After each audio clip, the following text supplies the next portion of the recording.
नमस्कार दोस्तों, to arts education में सतीश कुमार का नमस्कार। कैसे हैं आप लोग? उम्मीद है कि आप लोग अच्छे होंगे और आपकी पढ़ाई अच्छी तरीके से चल रही होगी। जैसा कि मैंने बताया कि मैं आपको बहुत ही जल्दी वनस्पति विज्ञान का भी वीडियो भेजूंगा और मैं वनस्पति विज्ञान में आज आपको टीजीटी पीजीटी के हिसाब से आपको जो इंट्रोडक्शन है, इंट्रोडक्शन में साइंटिस्ट और उनकी डेट, इसके बारे में पिछली वीडियो में मैंने बताया था। और अब मैं समय व्यर्थ ना करते हुए मैं आपको वीडियो शुरू करता हूं। और वीडियो शुरू करने से पहले साथियों, ये आप लाइक और सब्सक्राइब करना ना भूलें, ज़रूर करें। मोटिवेशन अपना भी करें और मेरा भी करें साथ में। इसी के साथ अब हम वीडियो शुरू करते हैं। कल हमने पढ़ा दिया था आपको कि W.L. जॉनसन ने जीन शब्द दिया था, 1909 में दिया था। फिर उसके बाद है आपका 1910 में कोसेल ने केंद्रक यानी न्यूक्लियस का रासायनिक संगठन बताया तथा न्यूक्लिक अम्ल में 2 प्यूरिन और 2 पिरामिडीन क्षारक बताए। ये 1910 में बताए थे। 1910 में ही मॉर्गन ने ड्रोसोफिला और मेलानोगास्टर में सफ़ेद नेत्र को लैंगिक सहलग्नता यानी सेक्स लिंक्ड इनहेरिटेंस बताया। मॉर्गन ने 1911 में मॉर्गन ने सहलग्नता यानी लिंकेज के गुणसूत्र सिद्धांत को बताया। ये बड़े समय से सवाल आ रहे हैं कि लिंकेज का जो है गुणसूत्र सिद्धांत किसने बताया, तो ये भी मॉर्गन ने बताया। और सन कौन सी थी, तो सन 1911। 1915 में विल स्टेटर ने क्लोरोफिल की संरचना बताई।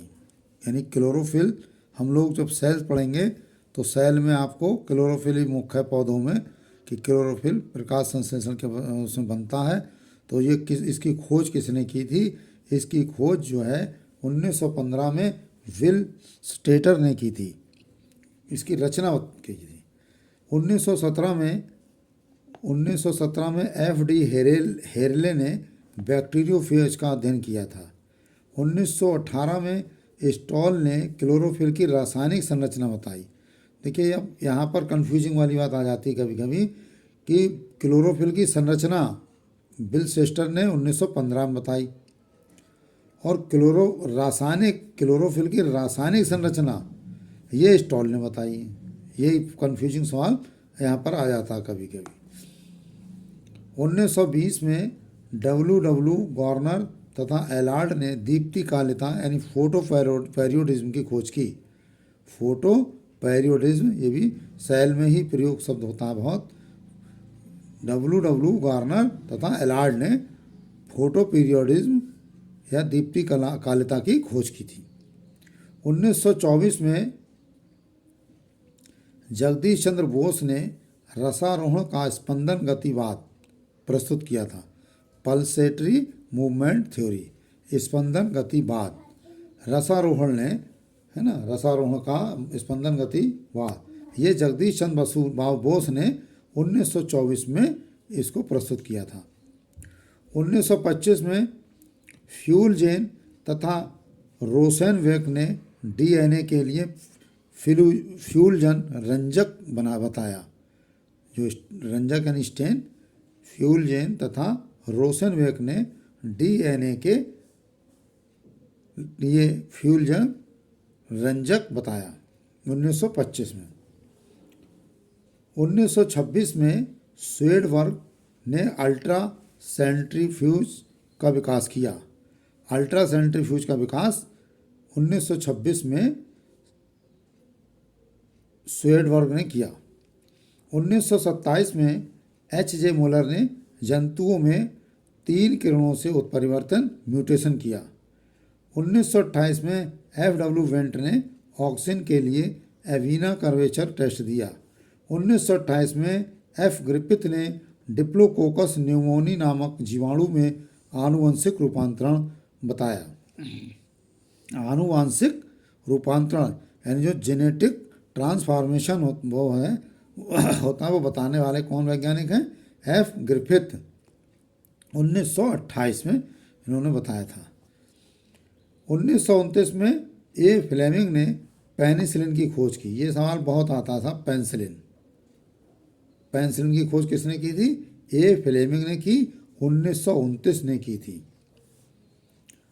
1930 में मुंच ने खाद्य पदार्थों के स्थानांतरण के लिए द्रव्यमान प्रवाह परिकल्पना की। 1931 में OH वारबर्ग ने विकरों की क्रियाविधि बताई। 1931 में J.Q. प्लाव ने प्लाज्मा लेवा शब्द दिया। जीव द्रव शब्द या प्लाज्मा लेवा शब्द किसने दिया? ये सवाल इस तरह से आता है। तो J.Q. प्लाव ने किस सन में दिया? 1931 में दिया। जीव द्रव कला का नाम शब्द। 1932 में एम नॉल व ई रस्का ने इलेक्ट्रॉन सूक्ष्मदर्शी का आविष्कार किया। इलेक्ट्रॉन सूक्ष्मदर्शी का आविष्कार करने वाले वैज्ञानिक का नाम बताइए। तो एम नॉल व ई रस्का हैं और 1932 में किया गया। 1933 में T.H. मॉर्गन ने आनुवांशिकता में गुणसूत्र का महत्व बताया।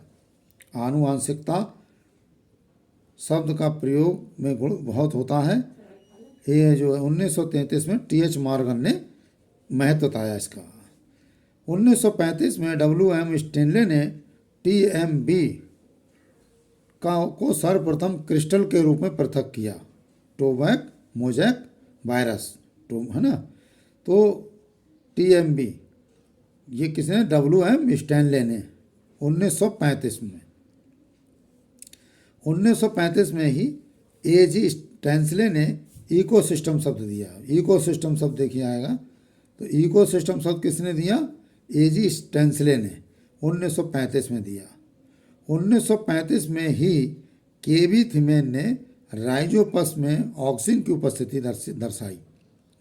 राइजोपस में ऑक्सिन की उपस्थिति कराने वाले वैज्ञानिक का नाम K.V. थिमेन और सन 1935। 1936 में M.L. चलाकयान ने फ्लोरिजन के विषय में बताया। फ्लोरिजन। 1936 में F. गुस्ताफसन ने IAA ऑक्सिन होता है के प्रयोग से अनिषेकल फलन पार्थेनोकार्पी दर्शाया। 1936 में ये IAA और पार्थेनोकार्पी ये शब्द का प्रयोग बहुत होगा आगे आने वाले। तो इसको आपको याद रखना है कि इसको 1936 में खोजा गया और IAA ऑक्सिन के प्रयोग से पार्थेनोकार्पी को दर्शाया गया। 1936 में मेल्चर्स ने पुष्पन में वर्नेलिन हार्मोन का महत्व बताया। वर्नेलिन हार्मोन का नाम महत्व जो है बताने वाले मेल्चर्स वैज्ञानिक थे 1936 में। हैंस क्रेब ने श्वसन में क्रेब्स चक्र की खोज की। 1937 में हैंस क्रेब ने श्वसन में क्रेब्स चक्र की खोज की। 1938 में बारबर्ग तथा मेयरहॉफ ने ऑक्सीकरण की क्रिया में ATP का संश्लेषण बताया। बारबर्ग तथा मेयरहॉफ ने ऑक्सीजन की क्रिया में जो ऑक्सीजन की क्रिया होती है उसमें ATP का संश्लेषण होता है। ये मेयरहॉफ और बारबर्ग ने 1938 में बताया। 1939 में याबूता हयासी या सुमुकी ने जिब्रेला फ्यूजिकोराई से जिब्रेलिन पृथक की। याबूता हयासी तथा सुमुकी ये तीन वैज्ञानिकों के नाम हैं। याबूता हयासी तथा सुमुकी इन्होंने क्या काम किया था? जिब्रेला फ्यूजिकोराई से जिब्रेलिन पृथक किया था।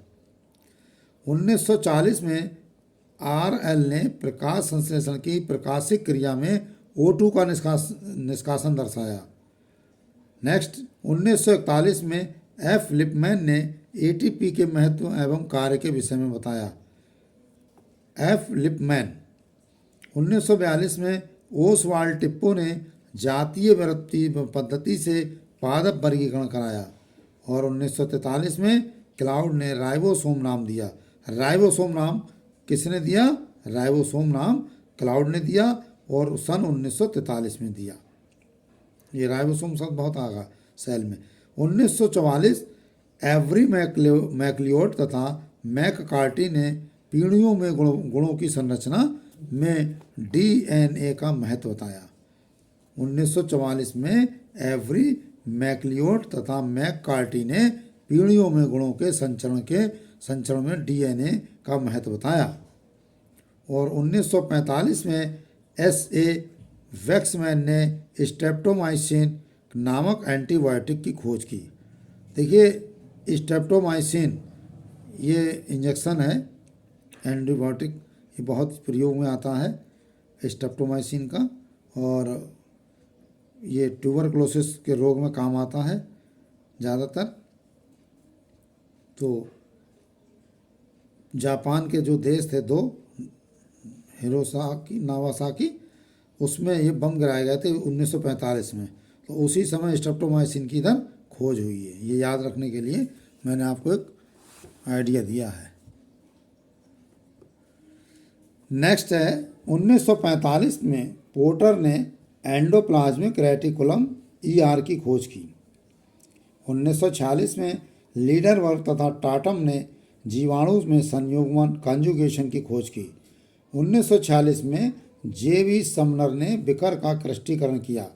और 1953 में वाटसन तथा क्रिक ने डीएनए की द्विकुंडलित यानी डबल हेलिक्स संरचना बताई। वाटसन और क्रिक, ये बहुत अच्छा सवाल है, अतः है संरचना बताई थी डबल हेलिक्स की डीएनए की 1953 में वाटसन और क्रिक ने। नेक्स्ट है 1953 में विल्किंस और फ्रैंकलिन ने एक्स किरण क्रिस्टलोग्राफी से डीएनए का अध्ययन किया। और 1953 में ही डी रॉबर्टिस तथा फ्रेंची ने सूक्ष्म नलिकाओं की खोज की, माइक्रोट्यूब्यूल्स। डी रॉबर्टिस तथा फ्रेंची ने सूक्ष्म नलिकाओं की खोज की 1953 में। नेक्स्ट 1954 में आर ने प्रकाशीय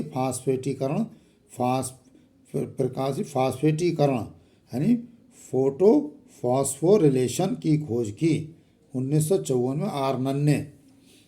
और 1955 में मिलर ने काइनेटिस की खोज की, काइनेटिस।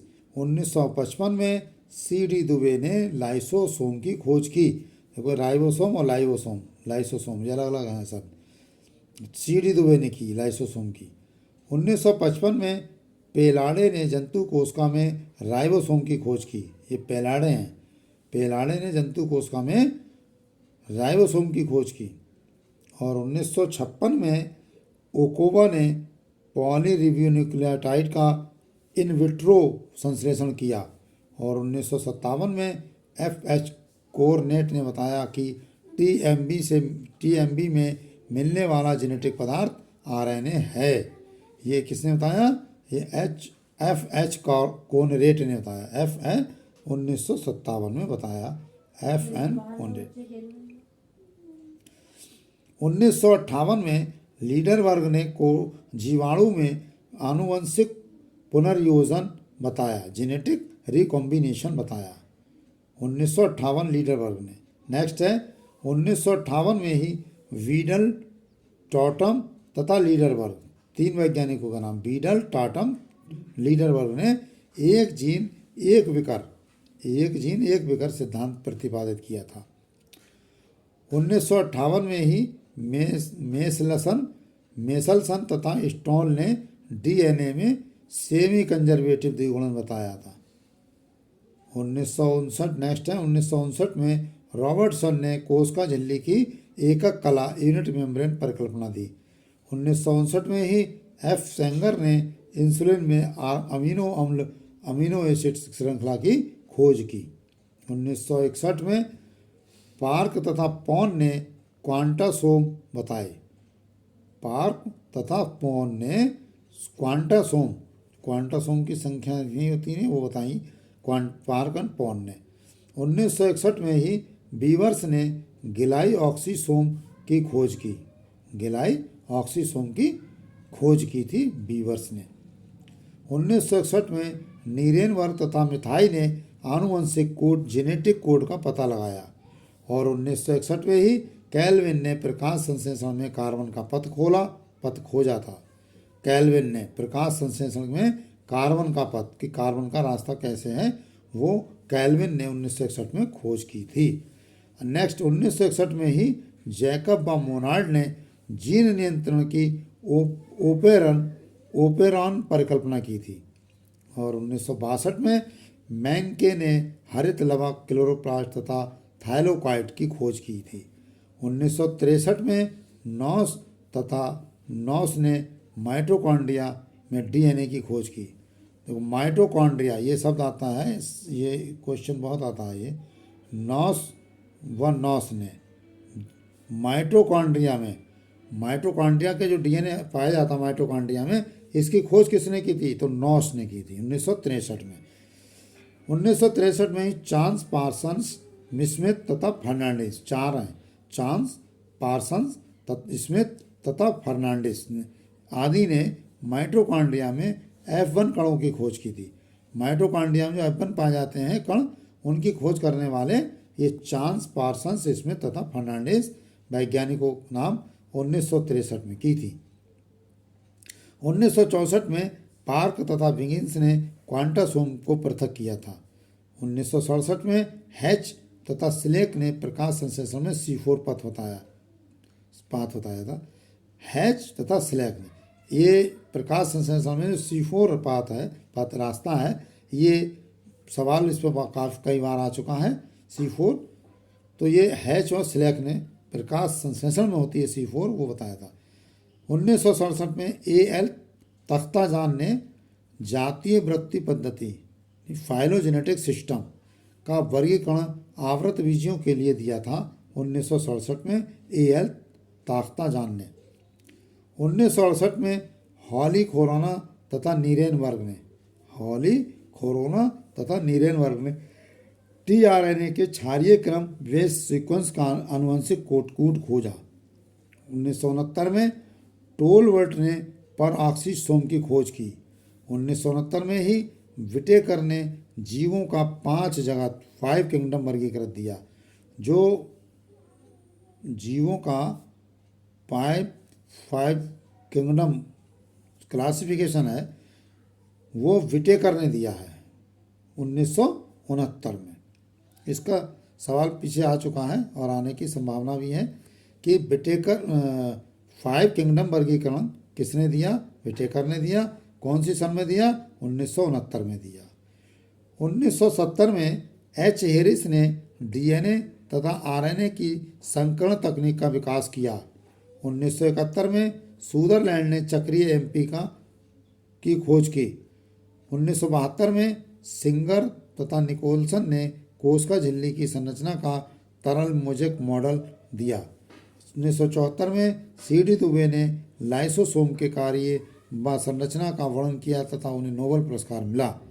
लाइसोसोम पर नोबेल पुरस्कार प्राप्त करने वाले वैज्ञानिक का नाम बताइए। तो नाम आएगा C.D. दुबे। किस सन में मिला? 1974 में। 1974 में क्लाउड तथा पेलाडे ने कोशिका की अति सूक्ष्म संरचना का अध्ययन किया। क्लाउड तथा पेलाडे ने कोशिका की अति सूक्ष्म संरचना का अध्ययन किया था। 1975 में टेमिन तथा बाल्टीमोर ने सार्कोमा विषाणु में रिवर्स ट्रांसक्रिप्शन टिमिनिज्म की खोज की, जिसके लिए उन्हें नोबेल पुरस्कार से सम्मानित किया गया। टेमिन है बाल्टीमोर को। और 1975 में ही पी आउटलेट ने न्यूक्लियोसोम की खोज की थी। न्यूक्लियोसोम की खोज करने वाले पी आउटलेट हैं और सन 1975 में की थी। और वीडियो ज़्यादा लंबी हो जाएगी, इसके लिए मैं यहीं पर ब्रेक देता हूँ। साथियों, टुवर्ड्स एजुकेशन के लिए लाइक और सब्सक्राइब करना ना भूलें। आज के लिए इतना ही काफ़ी है। Thank you.